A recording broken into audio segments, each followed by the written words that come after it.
এরকম মজার ও সুস্বাদু একটি ভর্তা বানিয়ে ফেলতে পারবেন মাত্র 10 মিনিটেই, আর ভাত খেতে পারবেন 2 থেকে 3 প্লেট। চলুন আর দেরি না করে বানিয়ে ফেলি এই ভর্তাটা।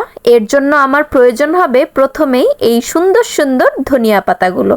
ধনিয়া পাতাগুলো বাসায় এনে আমি ভালো করে ধুয়ে পরিষ্কার করে নিয়েছি। এরপর একটি কড়াইয়ের মধ্যে আমি শুকনা মরিচ টেলে নিয়েছি। এদিকে আমি রসুন, শুকনা মরিচ, কাঁচা মরিচ ও একটি লইট্টা শুটকি আমি সেদ্ধ করে নিয়েছিলাম। দিয়ে দিব আমার টাটকা টাটকা এই সুন্দর সুন্দর ধনিয়া পাতাগুলো। ধনিয়া পাতা কিন্তু আমি বেশি ভাজা ভাজা করব না, হালকা একটু ভাজা ভাজা করেই এর মধ্যে দিয়ে দিব আমি কাঁচা কিছু পেঁয়াজ। আসলে এই ভর্তাটায় বেশিক্ষণ ভাজতে হয় না, হালকা একটু ভাজা ভাজা করলেই হয়। এগুলো আমি নিয়ে নিলাম পাটায়। পাটায় বাটা ভর্তা যে স্বাদ তা কি আর বলে বোঝানো সম্ভব। এরপর সুন্দর করে আমি পাটায় এগুলো বেটে নিচ্ছি। এই ভর্তাটা আপনি শুধু ভাতের সাথে নয়, চিতই পিঠার সাথে খেলেও খুবই মজা পাবেন। তৈরি হয়ে গেল আমার মজাদার সুস্বাদু ধনিয়া পাতার ভর্তা। পাটায় বেটে ভর্তা করলাম আর পাটায় ভাত মুছে খাবো না, এটা কি কখনো হয়? আমার তো খুবই পছন্দ।